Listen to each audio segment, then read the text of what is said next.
Hello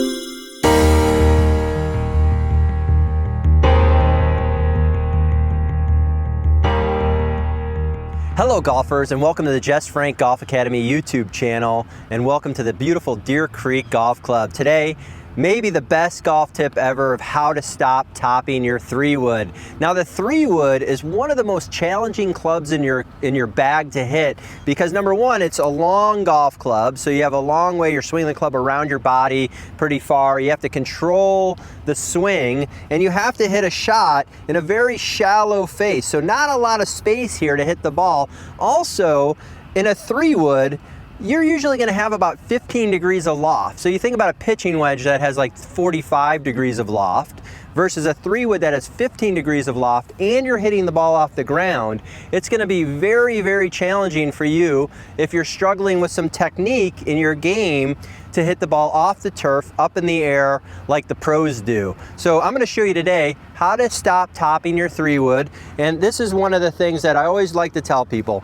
If you look at the 3-wood, you have the bottom of the club, these scoring lines on the bottom. So from here, you have the top of the club. So most people hit the golf ball, when they top it, they hit the top of the ball with the bottom of the club.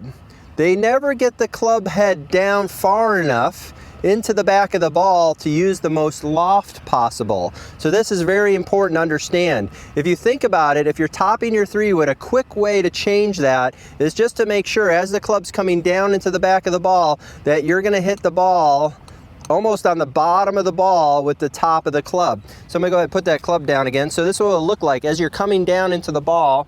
That club's coming down, and you're collecting the ball in the face, handles forward, arms straight, weights forward, and that you're going to be able to hit a shot now where that club is going to hit the ground. So you do not want to try to swing up with a 3-wood. So a lot of people will say, well, you know, it's like a driver and you're trying to swing up on the ball, but you do not want to swing up on the ball when the ball's on the turf and you're trying to hit the 3-wood up in the air.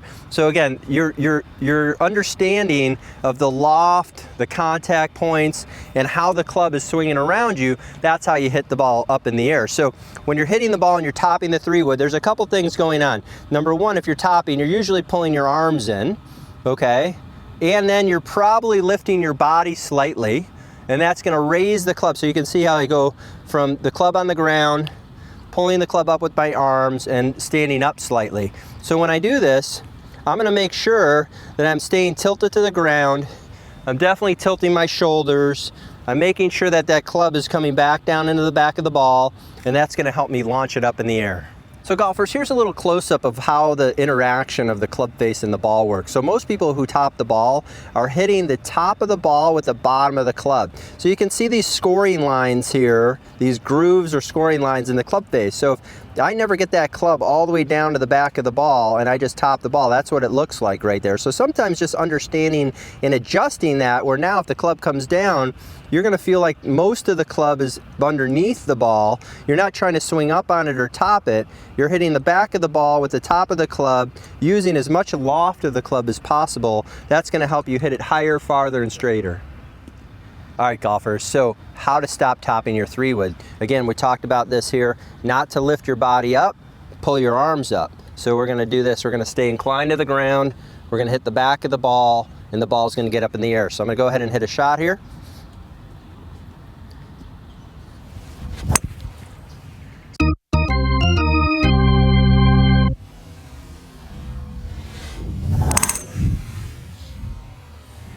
So again, not topped, pretty solid, straight, far, and we would take that every single time. So I hit the ball high enough on the face, I made a little bit of a divot.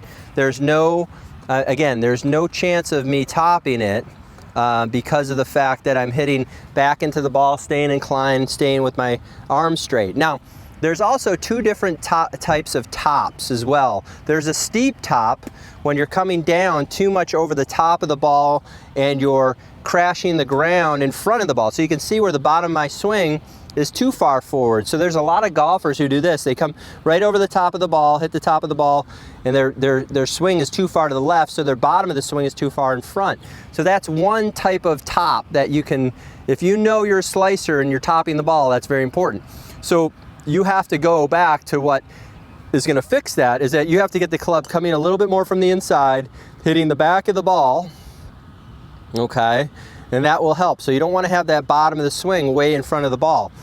The second type of top is a shallow top. This is most golfers, is that they're trying to help the ball up in the air. So what happens, a shallow top, their bottom of their swing is too far behind the ball.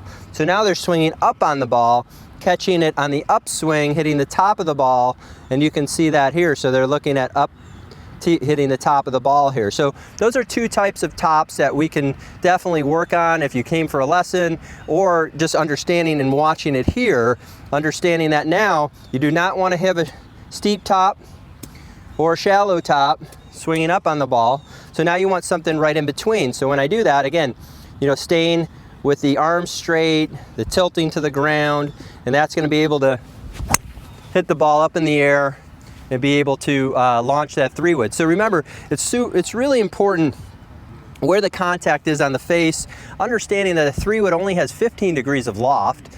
That's something that is a lot of people don't understand. So sometimes I'll just recommend to people, get a 5-wood, get a 7-wood. It just becomes easier with more loft. But if you want a 3-wood and you want to hit it far, those would be the ways to do it. So golfers, if you're still struggling with topping your 3-wood, I would say I recommend this to a lot of my students, and especially when they're starting to hit the ball. Start with it using a tee, okay? I know you say, well, I don't use a tee on the fairway, but you do use a tee 18 times during a round when you tee off. But to work on your game, start with a small tee. Just put it in the ground. Go ahead if you're still struggling topping the ball, because there's nothing wrong with doing this. Some of the best players in the world will work on hitting shots off a tee just to kind of get comfortable with it. So now you're not struggling trying to hit the ground. You take away the tension. You take away, trying to hit the ball. So start with it on a tee. Some people, I like to even start a little higher and start to understand that as the club is coming down, they want to hit the bottom of the ball with the top of the club. So the club's coming down into the ground. Remember, you're not trying to sweep up on the ball, hitting the bottom of the ball with the top of the club, and that's going to launch the ball super high. So I'm going to go ahead and try one here. So with the ball on a tee. So I launched that thing sky high. So that ball went super high with a 15-degree 3-wood off a tee. So now what you do is you go ahead and lower the tee a little bit. So basically you start on a high tee, push the tee down a little bit. So what it is, you start to gain confidence with your swing, okay? You start to gain confidence with the contact. It's very important. I'm always talking about putting positive bank deposits into the mental brain here. So the more shots you hit solid, the more belief you have as well, which is huge. So I'm gonna go ahead and put the ball down a little bit, go ahead and hit a little shot. So again, super high with a 3-wood, nothing wrong with that. I'm gonna go ahead and push it down a little bit more. So you can see when I started, the ball was higher. Now it's almost all the way down to the ground. So we just kind of move that down, and that's going to help you understand how to get that club all the way down to the ground. So again, up in the air. So now the tee is basically on the ground. So I progressed. I've hit 3 shots up in the air. Now I push the tee all the way down to the ground. So now it's flat on the ground. Now I'm going to go ahead and hit another shot here, flat on the ground, keeping the same thing, incline to the ground, understanding that I'm not trying to lift the ball up in the air. I'm just looking to make good contact with the back of the ball. And that one was my highest shot off the ground. So you can see just sometimes by doing that, by starting with a little tee, start it up in the air, then push it down, push it down, push it down, that's going to be very valuable to you. So I know that can help your game. So in this video, we talked about how to hit the 3-wood and how to stop topping your 3-wood, maybe the best golf tip ever. And so hopefully you enjoyed this. You got a lot of value and you're able to use this on the golf course so you can have more fun and hit better shots. Again, my name's Jess Frank, been teaching this game for over 20 years. Love helping you play better golf. So if you find value in this video, please subscribe to my channel. Please hit the like button, share it out with your friends, leave a comment. That would be extremely helpful. So again, thank you again. See you soon.